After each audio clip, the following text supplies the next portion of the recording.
Elixir is a fantasy genre, and it tells the story of this young sorceress who's lives in this enchanted forest, and she's up against some evil forces. There's a new dark presence coming in that's eroding the beauty and the life of her world, and she has this magic gift where she can heal things. But she kind of faces her greatest challenge in the form of death itself. And the end of the story it's about is she capable of taking on this challenge? And the story is kind of an allegory for someone going through a cancer diagnosis and treatment and subsequent hurdles that comes along with that. So it's kind of an allegory for some real life stuff. So I think some of my favorite genre films are oftentimes allegories for real world stuff, things you can relate to in everyday life. So I'm always looking for that kernel of truth. What's something that I can create symbols for and iconography and have some fun with that. How do you dramatize and fantasize something, some kernel of truth that we can all relate to in everyday life.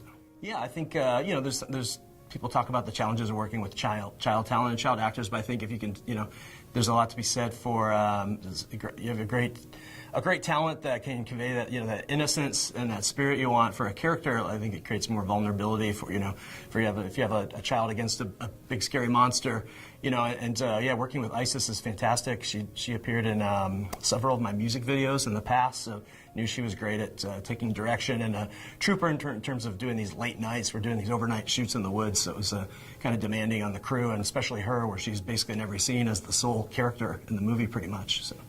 The environment for Elixir was a real forest location that we shot overnight sessions in, and we added a lot of, the story called for a lot of visual effects. So we have a lot of little layers we're adding in terms of some of the creatures that we couldn't actually have on set and direct, like moths are hard to direct, I guess. So we went digital with those, and it's a lot of magic powers and things like that, and magic mists and characters. So we had to rely on the visual effects world a little bit and bring it to life. Yeah, well, very lucky to work with such a talented crew. Your film is only as good as your crew in a lot of instances, and I love working with these guys. My cinematographer, TJ Schwingle, fantastic at lighting lighting in the woods and trying to make you can see people and not have it be pitch black, but also create something like a fantasy look where it's the magical realism, where you can sprinkle a little more light in there where it wouldn't ordinarily be there in a natural setting. So that was a big challenge. Great shots that he gave me.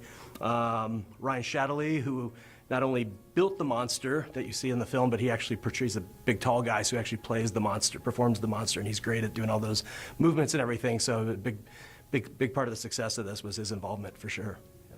Oh yeah, great honor to participate in the Twin Cities Film Fest this year and have this be a part of the screening. As I create more and more journey into the narrative world and creating narrative stories, it's great to have a local showcase where you can have short form films like this, kind of shine a spotlight on what you're doing. So honored to be a part of it.